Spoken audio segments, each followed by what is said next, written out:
YouTube, hello, welcome. Hope you are having a fantastic day today.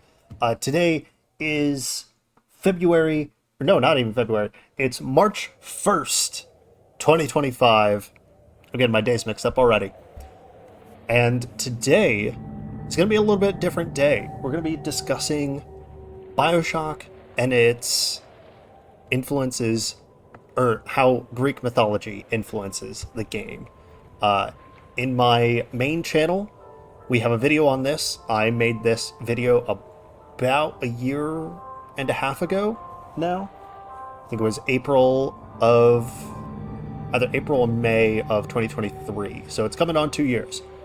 And I figured, why not discuss it on stream here today, since we are mythology and gaming. So I think the best place to start when discussing BioShock and the Greek mythology that helps inspire, helps bring this world together, is just by starting the game. Now, I do have some save files, as you'll see here. I have plenty of save files for all of our different locations. So that way I can easily go to each one, so that way we can talk about each different area. But with that, I think we should go ahead and start our adventure here. And if you enjoy these class discussions, then be sure to subscribe to the channel here. This is our secondary VOD channel, as well as our clips and shorts channel. Subscribe to our main channel. Links are going to be in the description. Follow us over on twitch.tv/mythology and gaming.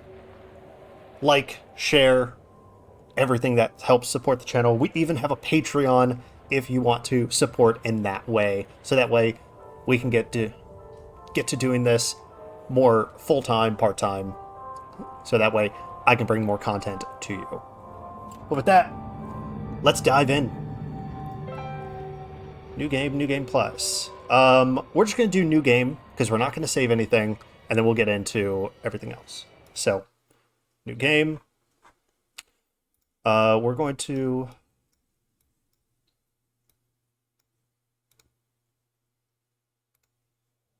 There we go. Okay.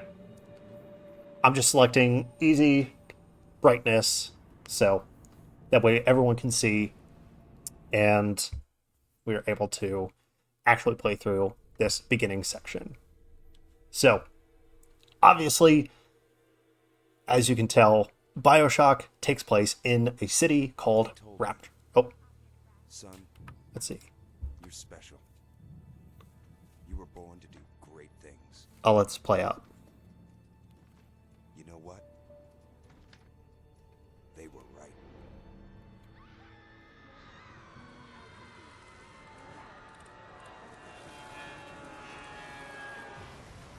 right. What a fantastic opening.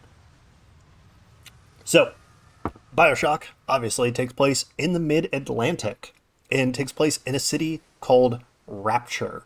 Now, for any of you who are familiar with more Christian theology or Christian mythology, Christian belief, you'll know that the title of Rapture pertains to the apocalypse, or the before time of the apocalypse, or the end of the world, essentially. So, with the Rapture, it is when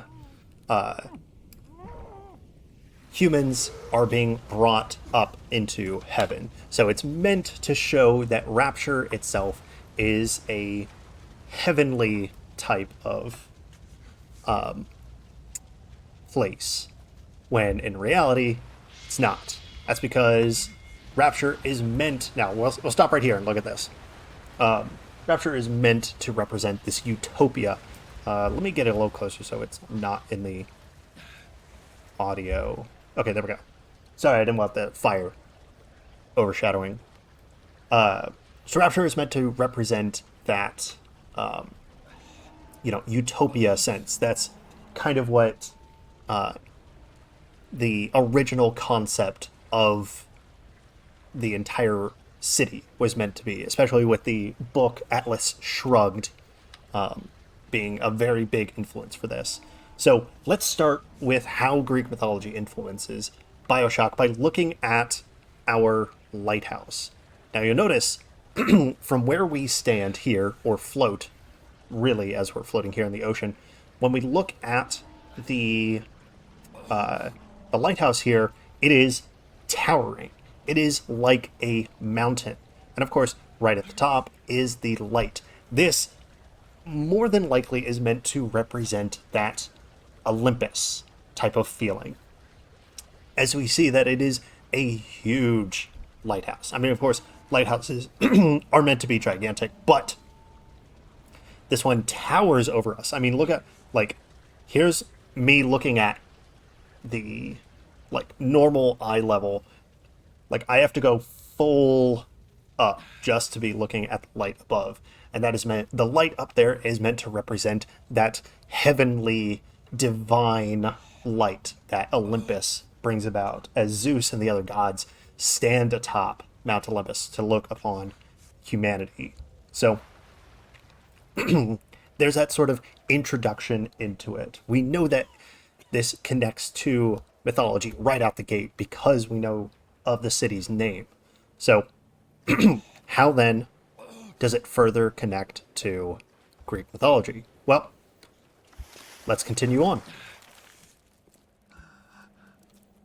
So, one thing I want to make note is of this golden door. It's believed that the palaces, the walkways, every sort of piece of architecture that is on Mount Olympus that is meant for the gods is made out of gold.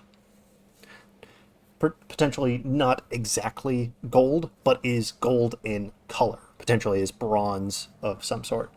And so with this door being absolutely gigantic, again, representing that sort of Olympus type look. And then even when we look at the characters here, or the figure on the door, it is almost like, let me see if I can, like, you can kind of match it up there. Da Vinci's Vitruvian Man, right? Where it's the idyllic sort of aspect of humanity.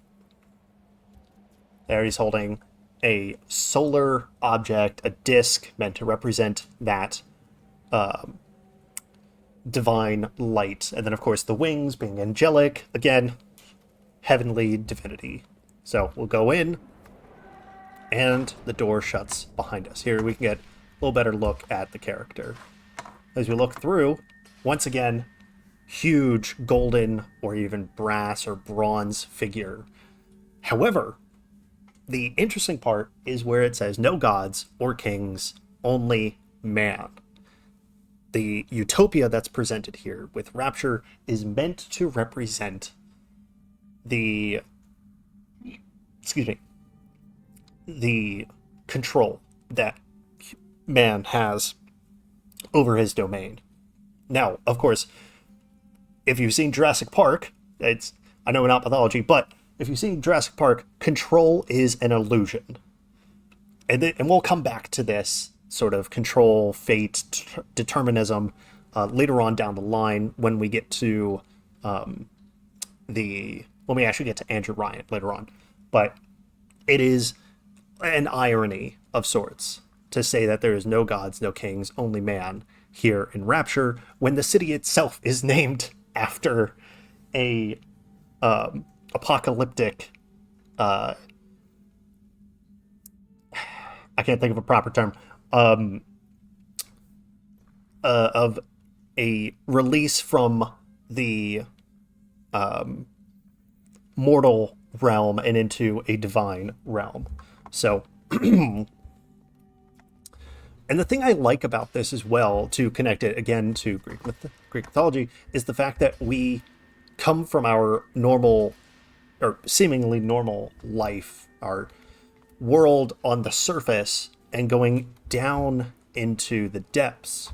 We've gone into the mountain, now we are going down into it. It's almost akin to Dante entering into the gates of hell with Virgil. But as well, it is like us going into Hades, into the underworld, to see how the gods lived. So let's go ahead and head on down into the depths and continue on. Here, before we continue, let me audio. Let's turn down sound effects, turn down music. Voiceover I will increase. Okay, there we go. Just so we can hear exactly what Ryan says here.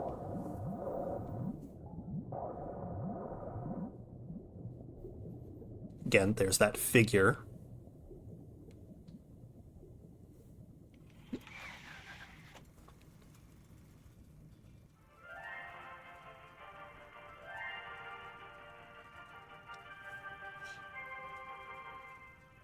I am Andrew Ryan, and I'm here to ask you a question.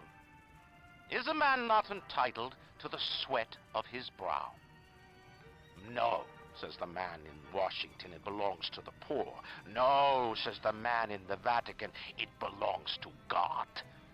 No, says the man in Moscow, it belongs to everyone. I rejected those answers.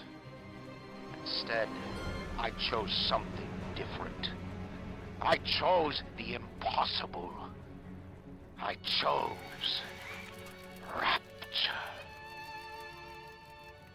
So, Rapture... Oh. Where the artist would not fear the censor, where the scientist would not be bound by petty morality, where the great would not be constrained by the small.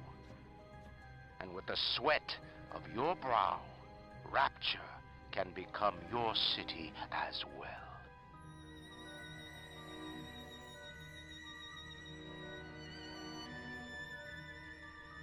Okay, I think he's done speaking. But Rapture is not only the oh.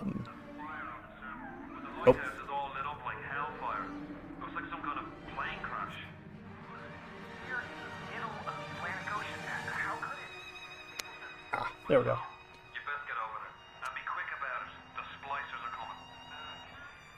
Alright, all good things of the earth flow into the city.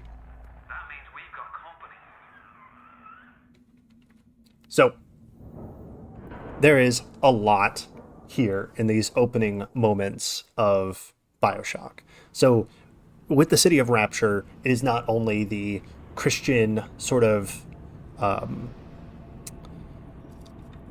release before the end of the world. It is also a term where it like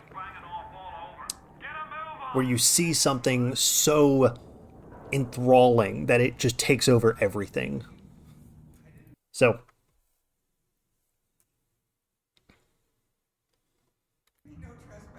all right, so we'll stop right here and we'll move on to our next section here. But at this point in the game, we actually get to meet our man in the chair, our guide, Atlas. Again, Atlas being a figure in Greek myth as a titan of I had it in my brain, hold on.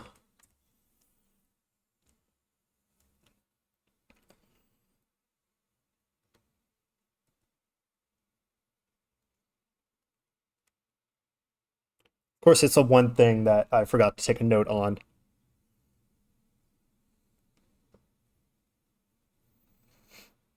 Ah, yes, strength and endurance. Sorry, that seems obvious now. So, and with the character of Atlas in the story of BioShock, he's meant to represent this enduring type of character, someone who has a lot of strength to them, by the fact that later on their family gets killed, and they are just like, all right, let's keep going. We gotta achieve our goal. So it's very clear that it's an allusion to that Greek character. So let's go ahead and jump into... Oh, right, those are the ends. Jump over to our next area, Neptune's Bounty.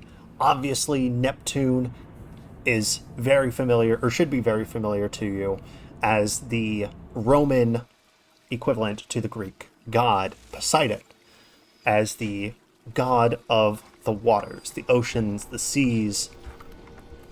Let me see. Can I turn up the brightness?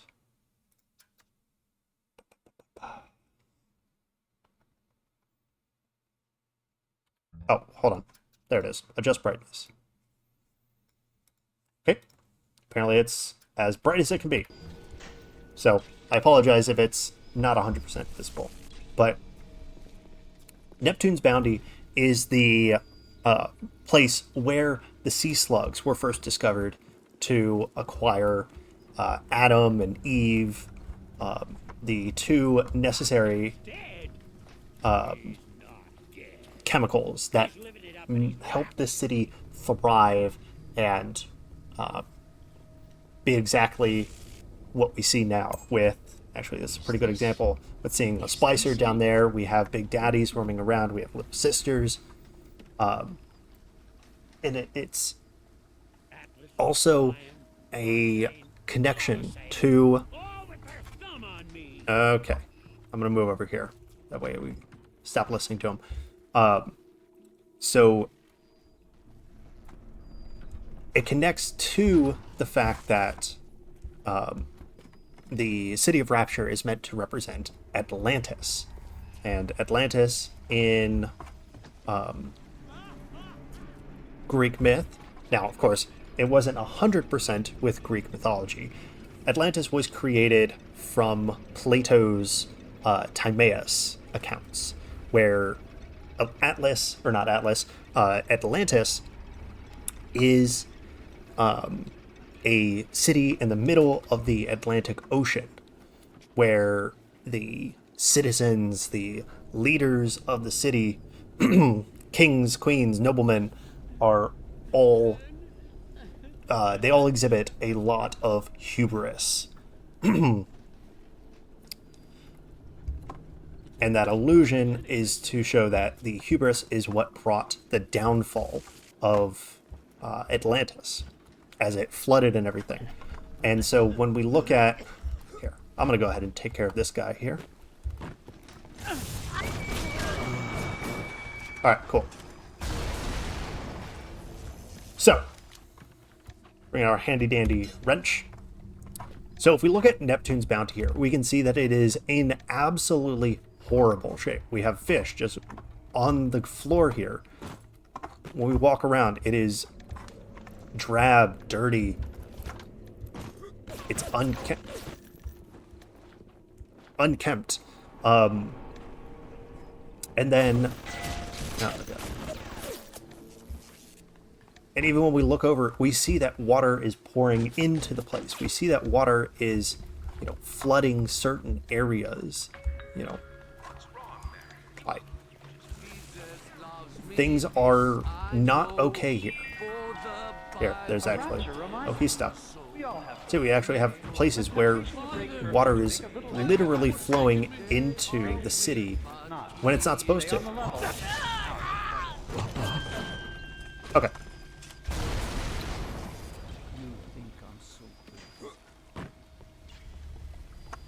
Let's go ahead and take care of this guy real quick. So, see, as water flows into the city, we can see that it alludes to the hubris of the people who lived here. Because these people were, very high on themselves. I mean, they got high on Adam and Eve, the plasmids that controlled the entire city. So it's that connection to Atlantis.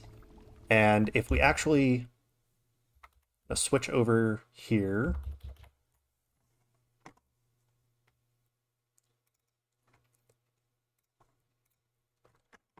So I went ahead and pulled up Timaeus from Plato.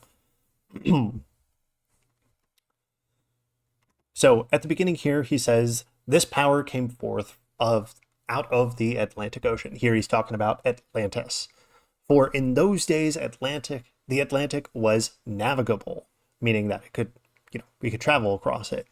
And there was an island situated in front of the straits, which are by you called the Pillars of Hercules. That is going to be the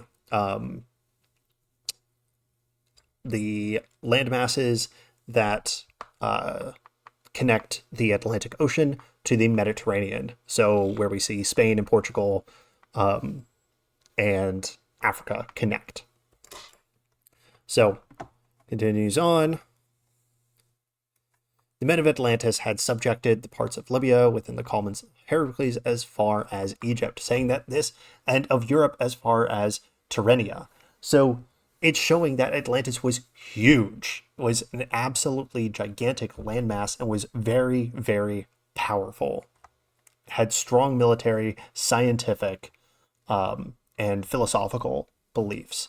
But afterwards, there occurred violent earthquakes and floods, and in a single day and night of misfortune, all your warlike men in a body sank into the earth, and the island of Atlantis, in like manner, disappeared in the depths of the sea. So again, connecting Rapture to Atlantis itself by both being in an underwater city, with both starting to be flooded, as we can tell here in Neptune's bounty. So a fun fact with this that connects it again even further is the fact that we have a character in BioShock, our man in the chair, our person guiding us through all of Rapture itself, at Atlas.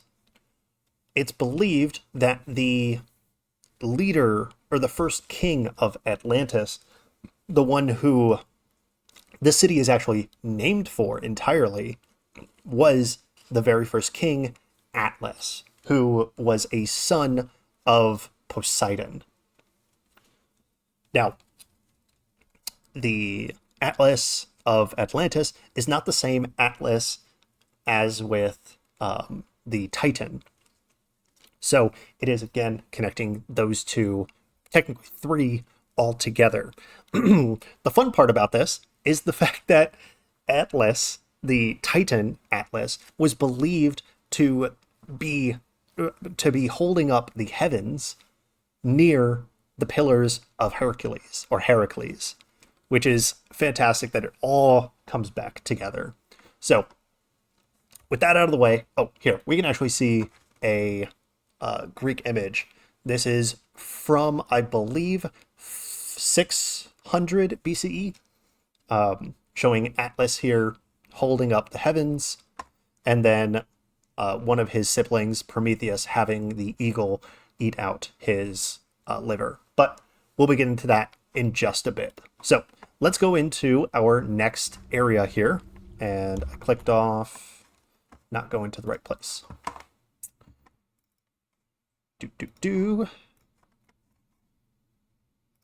Okay. There we go. Make sure. Cool. All right. So let's go into our next area. So we talked about Neptune's bounty, Poseidon, Atlantis, and all that. Let's go next into one of the next areas in the game, Arcadia. So Arcadia here connects very well to its Greek counterpart. I don't know why everything is a little blurry. Why is everything blurry?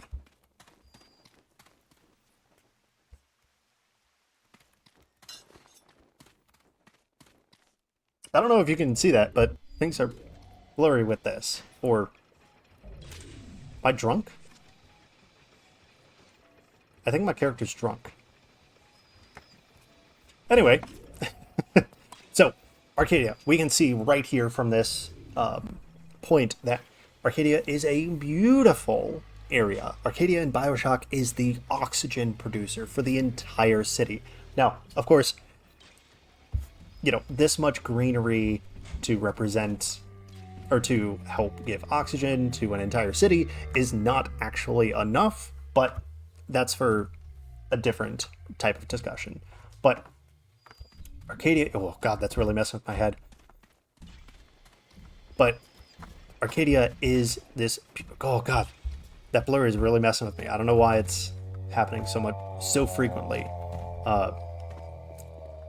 But it's entirely green. And Arcadia in Greek mythology is supposed to represent a ecological utopia that agriculture, ethical, eating,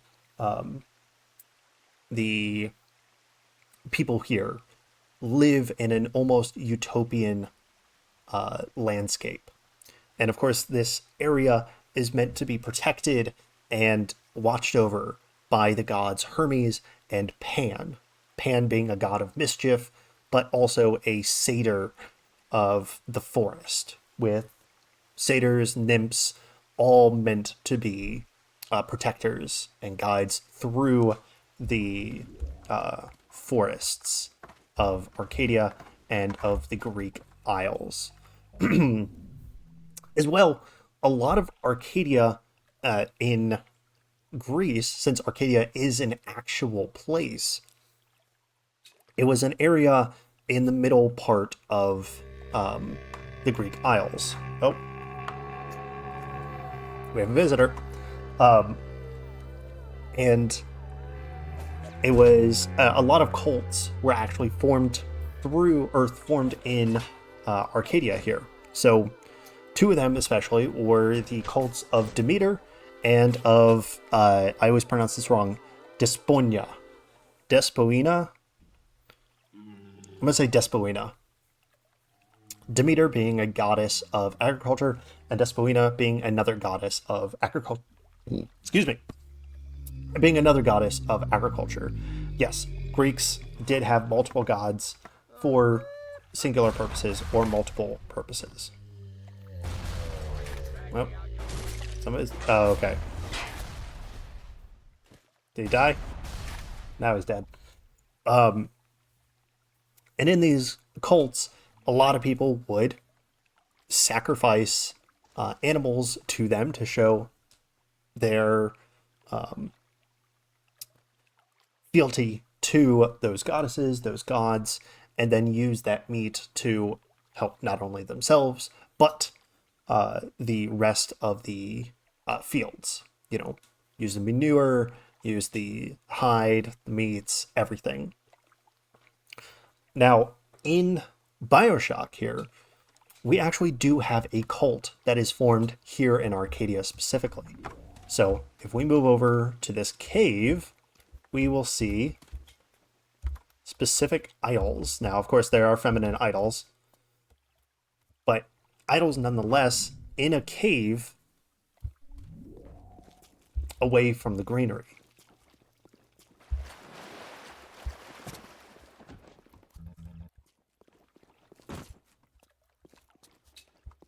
And here, once again, we can see different Greek symbols. Of course, I have not learned these Greek symbols, so I can't say, for instance, what each one is, except for that one. That one is delta. That one is the triangle. So, but this is the cult of the Saturnine. It might sound a little familiar because Saturnine sounds like Saturn, which is the Roman Titan, the Roman god. You're crawling! Oh, great.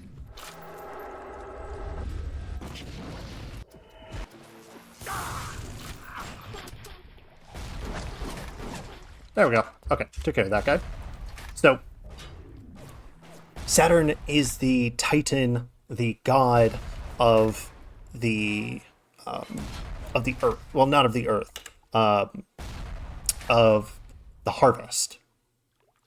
So in Rome, and even parts, or I'll say in Rome, we have a festival known as Saturnalia, which is a celebration of Saturn, meaning it is a time of the harvest where the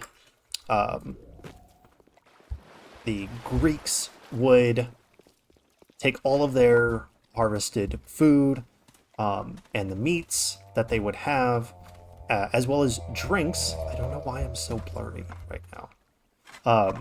And use that to celebrate with everyone around them, their neighbors, even their slaves. The slaves would eat next to their masters, so everyone would be equal in this celebration. And this is the same for the Greek equivalent to Saturn being Cronus. Cronus being, again, the titan of agriculture and of the harvest and of time itself, essentially, which would later lead into Kronos, the titan of time, or the figure of time. And with Cronus, in early portions of Greek belief and of Greek belief practices, they would celebrate the Chronia, which is exactly what Saturnalia is. The harvest would happen, and the masters and the slaves would all eat and drink together, party, do everything under the sun, including, the fun stuff in the bedroom and outside the bedroom. You know what I'm talking about here. So, it is meant to be a celebration.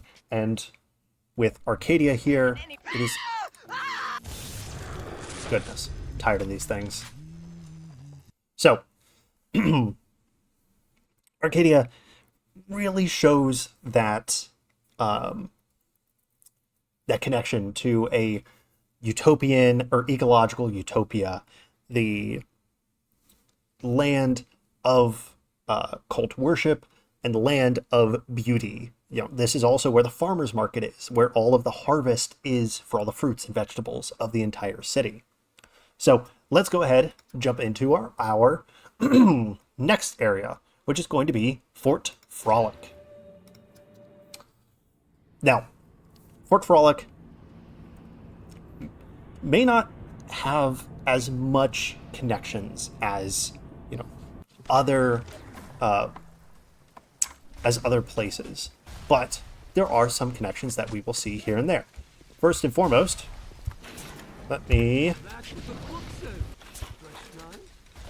Somebody say something? Nope. Okay.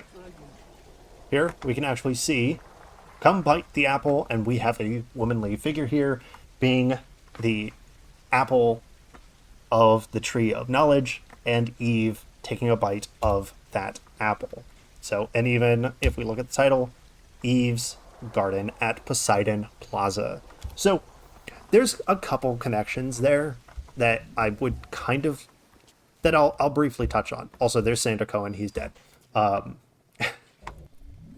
So once again, Rapture connecting to Christianity and Christian belief, Eve being the first woman and the one who was corrupted by the snake and told to indulge in the apple and have Adam take a bite out of that apple as well. And of course, connecting to Adam and Eve, the necessary components. We see Adam here down at the bottom, the 20, showing that it's the components, the things that started everything. There were... Oh gosh, where was it? I get lost in this area so easily. The little sisters, gee, don't you know they're the glue that holds Rapture? Which way is Poseidon's Plaza? Go away. Hold on, I need to find it.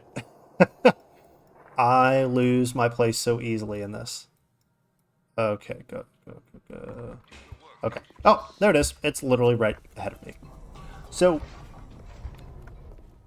something interesting is the fact that Poseidon's Plaza is I didn't mean to hurt anyone. Alright. Bye-bye. You know, that opening part there, covered in ice. No idea why. But Poseidon Plaza being, you know, again, flooding the area. We have an entire section, even down here, where it is flooded with water. So, again, bringing us right back to Atlantis and Atlas. Bye-bye. Look at that. Right here we have Lap of Luxury, Athena's Glory. Now, the cool thing about this is the fact that Athena was like draped in full armor all the time, and her armor was pristine. It was glorious to look upon. It was almost like a luxury for her to have, you know, so much on her.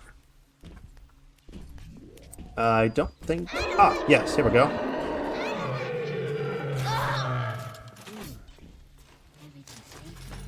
There we go. And here we go. We have Eve's Garden. Now, the interesting thing about this is the fact that this is where you, the character, are conceived. So we can see Eve's Garden, and this is meant to represent Eve. This, I don't remember her name. But that woman there that is dead was, in fact, your mother. And you, the character, are the illegitimate child of Andrew Ryan. Now, of course, we'll get to Andrew Ryan here in just a little bit longer, but we have one of the most famous statues of Poseidon here. I believe this is at the Greek Isthmus, right at one of the beaches. Don't remember exactly where, but it's a nice touch to have the Poseidon statue right there. So, not a lot here, but enough that it's worth mentioning. So let's go ahead and jump into the underbelly, the center of Mount Olympus, Hephaestus, or Hephaestus, however you want to pronounce it. Here in BioShock, Hephaestus is the area for all of the miners, all of the people who work to ensure that the lights stay on here in Rapture. I apologize, I'm a little gassy. So, and it's a workshop. It's dirty, it's drab, it's hot. You're dealing with literal magma as you're going through. If we look through, literal lava is going through. This is also a place where the whoops. There we go. Where the core is meant to provide cooling or heat to the entire city. And in Greek myth, Hephaestus is the smith god. He's the one who resides inside of Mount Olympus itself in his forge. He has the eternal fire in his forge where he produces all of the armor and weapons and items for the gods themselves. Now, the interesting thing about, and here we go, see, we even have a workshop itself here in Hephaestus.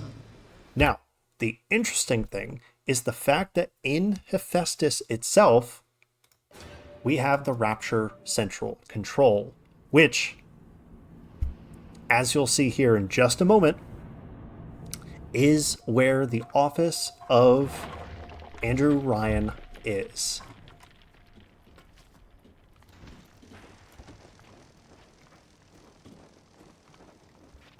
Here. There we go. So. There we go. All right. So right through here, right through this door, is going to lead us to Andrew Ryan and his office. Andrew Ryan And the character, Jack here, you can see, being the son of, Jasmine Jolene. Also Jolene connecting to Dolly Parton's song, Jolene. Anyway, but us being the son of Andrew Ryan connects us to the fact that we are destined to kill our own father. Exactly the same way that Zeus was destined to take over, potentially kill, didn't really kill him, but take over from Cronus. Dethrone him, I should say. As well, Cronus having to dethrone his father, Uranus. And it's believed as well that Ares would be doing the same thing for his father, Zeus. Again, it was prophesized, it was believed that that would happen, and it happens here, where we are the ones to dethrone Andrew Ryan. And we'll see that here in just a moment. But as well, something else that I want to touch on are these 3 words. Would you kindly? 3 words that are very simple, and again, connecting to the 3 fates. This is where I want to touch on our choices, our fate, our determinism here in BioShock and in Rapture and in Greek myth. Because in Greek myth, the fates, Atropos, Clotho, and Lachesis, are the ones who make the string of a person's life, measure out how long that's going to be, and then at the end, cut that string to mark the person's death. Fate is a very interesting and tricky subject here in BioShock and in Rapture, because we believe we have free choice. We believe we have control here in our character. That we are the ones who move, fire, jump, and everything. But are we really? In the end, I have to walk through that door.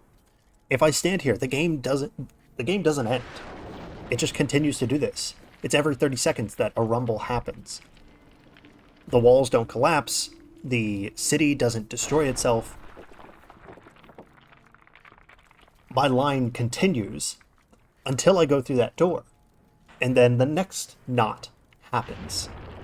And then the next and the next until that line is cut. That string is cut. So that brings the question, is there free will? Are we fated to follow the string until the end? So let's go ahead and head into the office of Andrew Ryan and see what he has to say about this.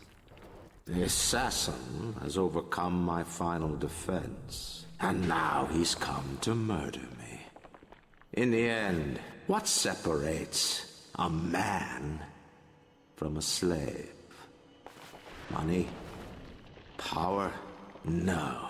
A man chooses. A slave obeys.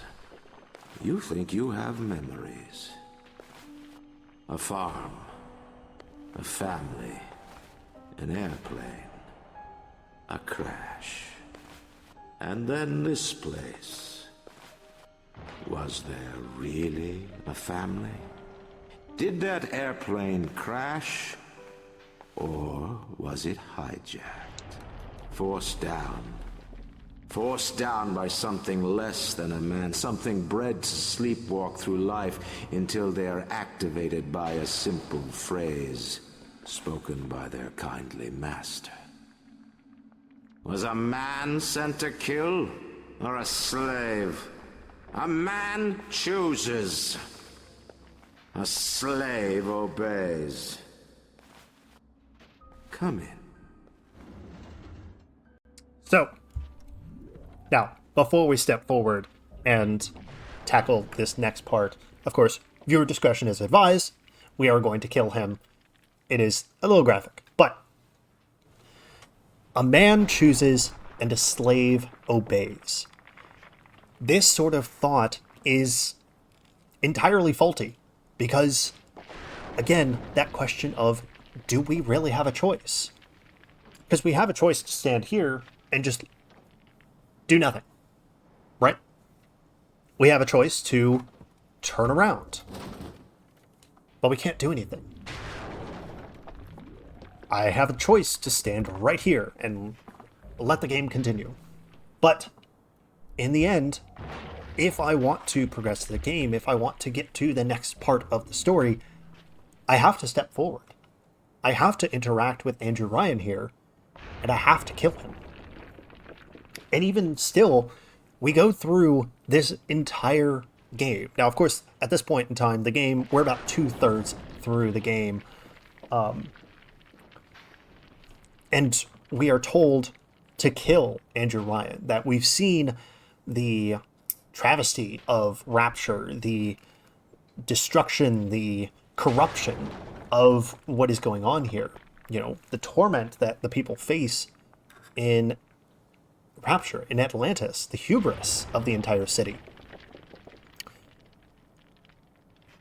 And even when we go to interact with them, this is what we get. Would you kindly? Would you kindly? Powerful phrase. Familiar phrase. Would you kindly? Would you kindly get this? Would you kindly find that? Would you kindly find that? Would you kindly find? Would you kindly get this? Would you kindly head to Ryan's office and kill the son of a bitch? Sit. Would you kindly? Stand. Would you kindly? Run. Stop. Turn. A man chooses. A slave obeys.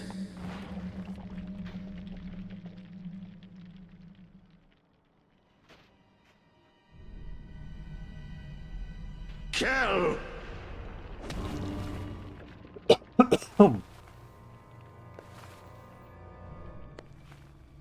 A man chooses.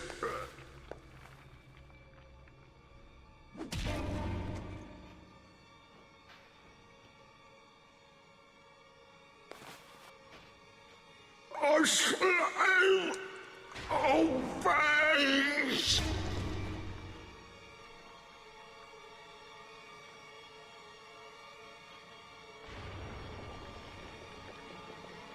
Obey!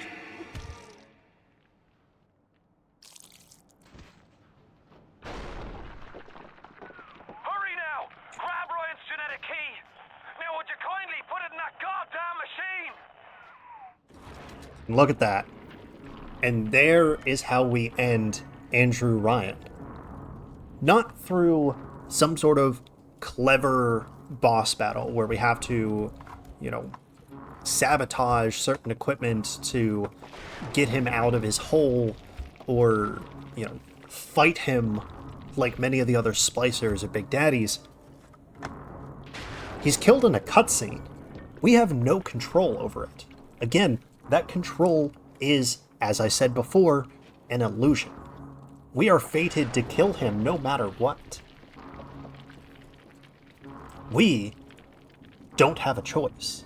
And that brings to question that fate, that determinism, that we have to follow a path. That choice and free will are potentially an illusion. And that they are a construction of ourselves and potentially a reflection of ourselves entirely. And in the Greek belief, the thought on choice, on fate, was extremely crucial. That, oh, these things happened because I was fated to do them. There's no going against the fates themselves. To do so is literal heresy. Even the gods rarely ever went against the Fates. They hated sometimes what the Fates said and what was going on with, their choices, or what, their creation of the string, of the life expectancy, cutting of it. But still, there was no stopping the Fates. There was no stopping that fate is what controls us and makes us continue on into our adventure.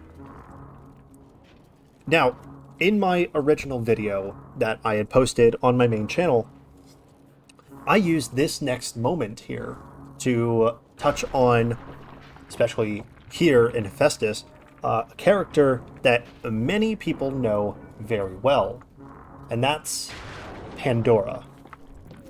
So again, let's watch the next cutscene, and then we'll continue our discussion.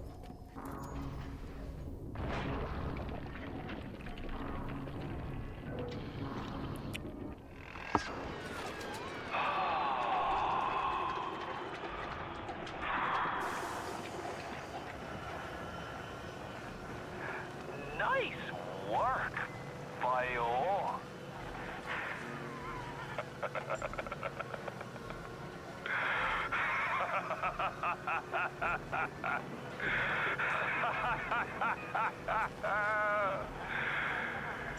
It's time to end this little masquerade. There ain't no Atlas kid. Never was. Fella in my line of work takes on a variety of aliases. Hell, once I was even a Chinaman for 6 months. But you've been a sport, so I guess I owe you a little honesty. The name's Frank Fontaine.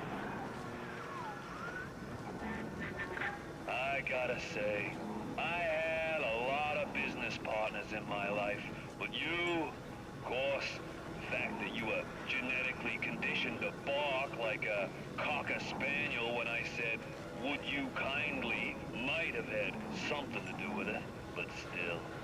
Now, as soon as that machine finishes processing the genetic key you just fished off Ryan, I'm gonna run Rapture tits to toes.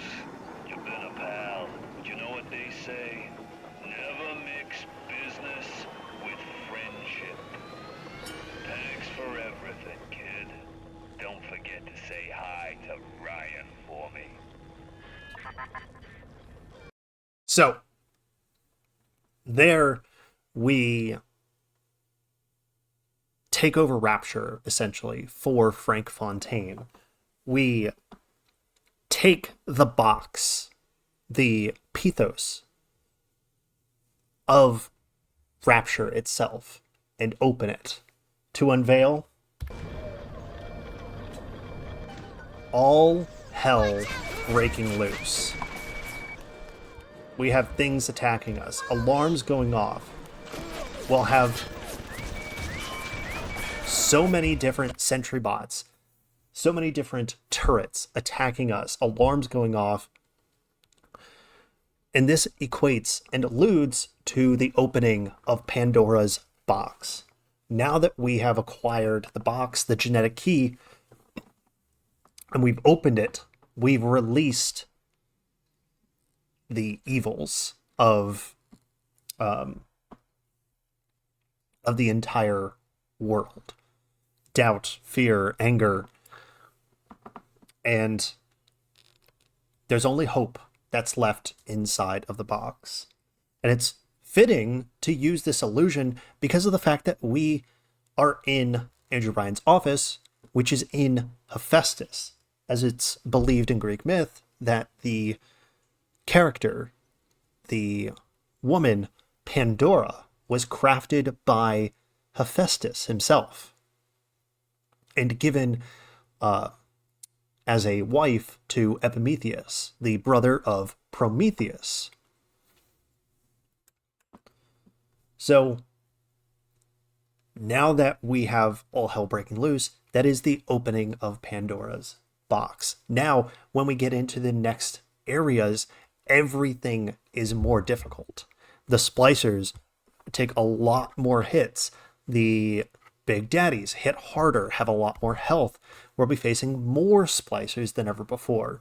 It is a smorgasbord of battles, essentially, from here on out. So, let's go ahead and move into, then, our next area, our penultimate area here, known as Olympus Heights. So, Olympus Heights is... Oh. And living there is the lily pop. Move over here.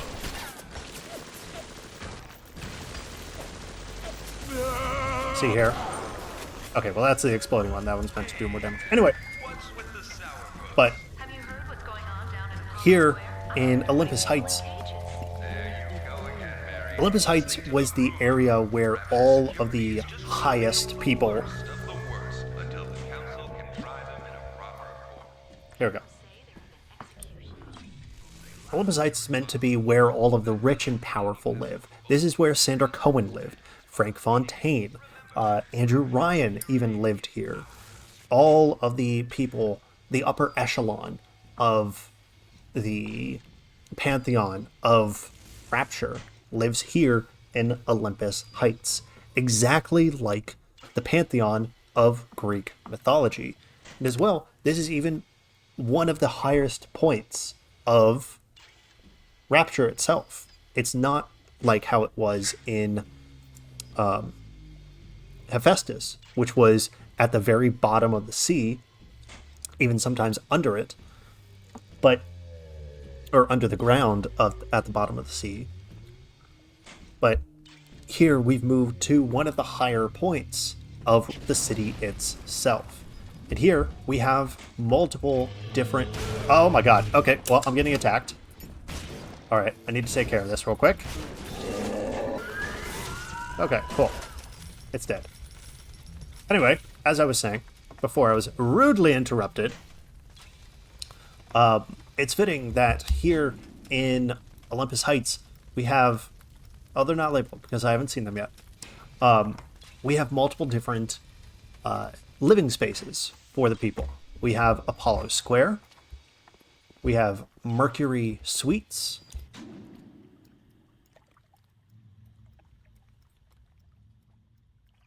Let's see. Let's go into Mercury Suites real quick. Attention.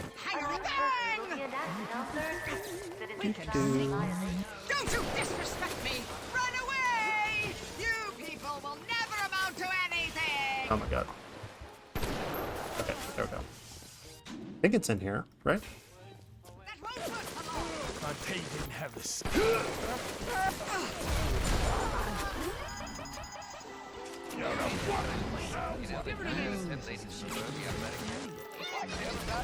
Anyway, there's a lot going on right now.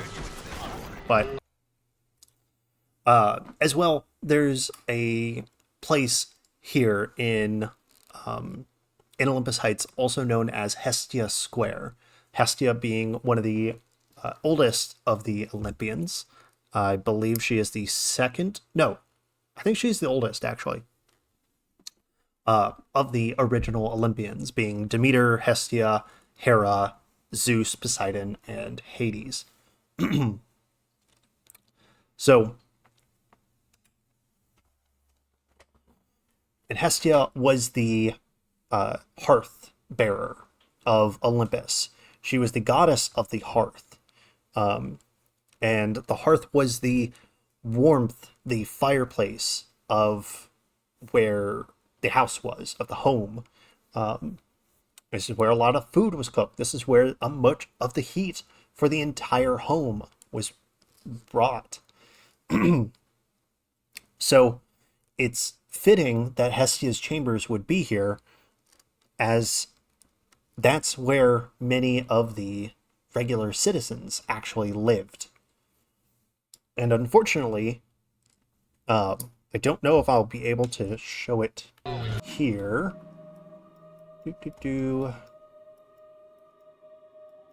Might actually... Oh, no, that's right. It's in Apollo Square.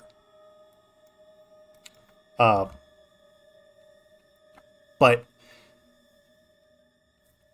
as many of those people live there, the people of Rapture itself are the warmth, are the hearth of the city itself. But unfortunately, they were tormented and tortured and treated poorly, all in the active progress of capitalistic views. So, with all of this shown, we have Mercury suites, Mercury being the Roman equivalent of Hermes.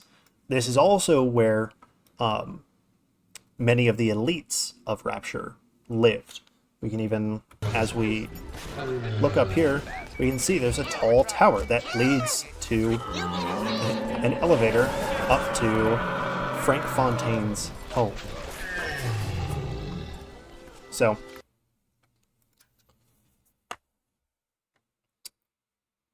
which brings me to our next area and our final area, Point Prometheus. Of course, Point Prometheus is where we get to actually become a Big Daddy itself. I'm pausing here just because they're about to speak. We become a Big Daddy to fight Fontaine as our final battle in the game. And Point Prometheus is also the highest point, the top of Rapture itself. So, and this is actually what I equated to in my original video, was the eternal fire that was in Hephaestus's workshop, where Prometheus stole the fire to bring it to humanity so they could live, be warm, eat, and thrive, really.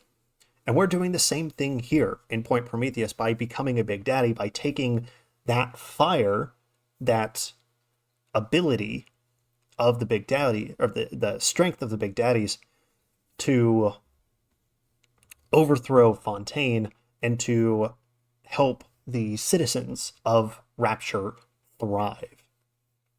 Now, this all comes to a head at the top of Rapture itself, where we fight against Fontaine. The crowd put you in that sub. You were no more than 2. You were my ace in the hole, but you were also the closest thing I ever had to a son. And that's why this hurts. Betrayal, kid. We are at the very top of... Kid, you want to get serious? So, Go! Go now! Hit him with the needle! So, I don't think he's going to move until we actually take the atom away from him. Fontaine here has become a monster himself. He has spliced himself so much with Adam that he has changed from a... Deuces and threes, kid. He's become a monster, a bronze monster of himself. And we can even see that his original alias, Atlas, stands just like the bronze statue of Atlas himself holding up the heavens, and the sphere here showing the heavens themselves. Now, of course, many people will doubt that, oh, he's the Titan who holds up the world. No, it's the heavens. You But, busto, you hear me? I'm just getting jinx, and you're spitting nickels. all right. So let's look at him real quick. So we can see here, if I can get good, actually, see if I can get a good look. There we go.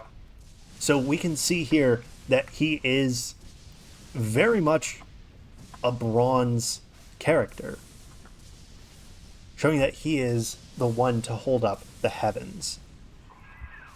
What are you waiting for? Hit him with the needle!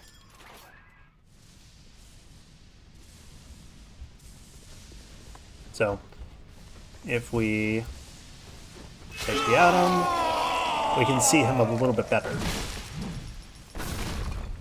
Come and get it, Mook! There, we can actually see I'll put you down! his sort of bronze form.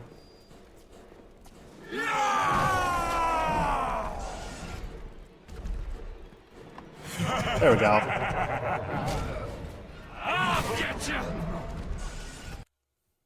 But with this is how Greek mythology is portrayed in this game so eloquently, so in your face, and yet subtly. To have different locations labeled as Greek gods, as aspects of Greek mythology, and then not just having them as name places or placeholders for names for places.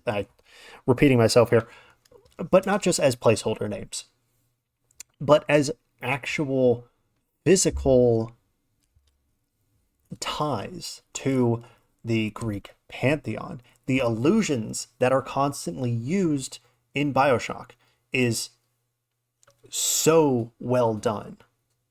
The fact that in Neptune's Bounty, we have the our first allusions to the city of Atlantis, the hubris of the leadership there, the people there, and the flooding of it, as that is the most flooded district of Rapture. We have the lighthouse itself being represented as a beacon, as a mountain that we enter into to learn about the pantheon that's here in Rapture. The fact that Point Prometheus is the place where we gain that fire to free the city, to help the citizens of the city thrive by giving them back that fire that is needed. And ending with dethroning Atlas.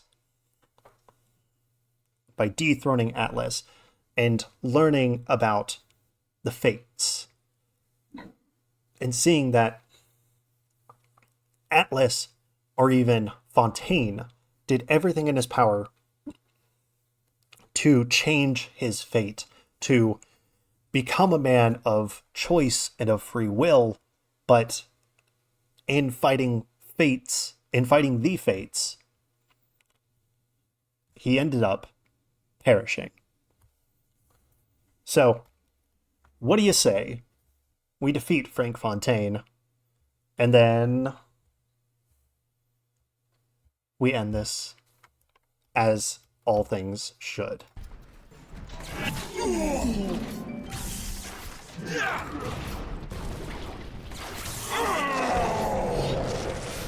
think you got a shot at this?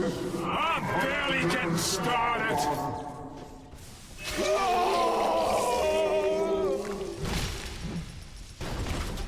Come and get it, Mook! You little nut!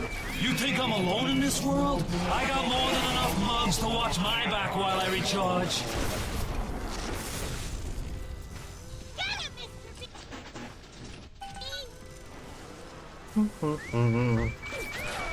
Take our next one. Come and get it, Mook! Here it is!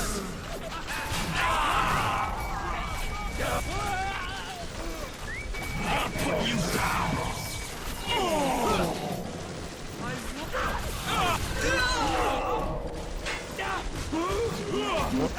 Oh, things are happening. Oh, there's a lot. Get back here and let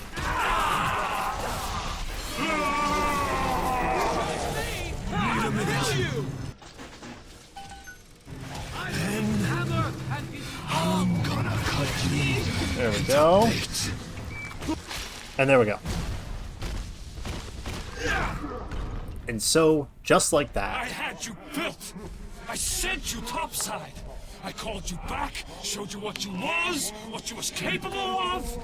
Even that life you thought you had, that was something I dreamed up and had tattooed inside your head. Now, if you don't call that family, I don't know what is. And now,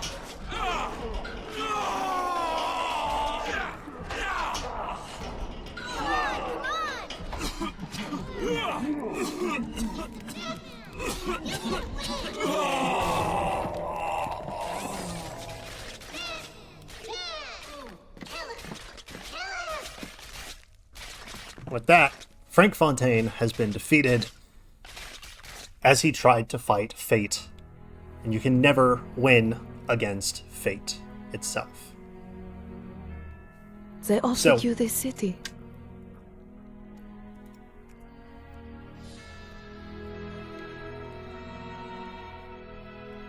And you refused it. And what did you do instead? What I've come to expect of you. You saved them. You gave them the one thing that was stolen from them.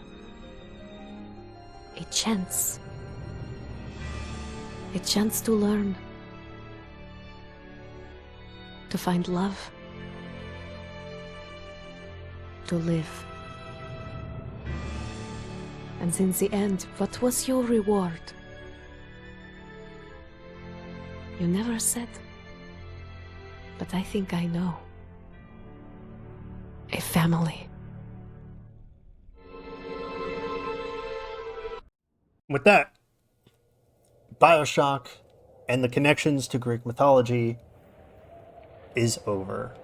So, thank you so very much for sitting, watching, enjoying, learning about Greek mythology in BioShock.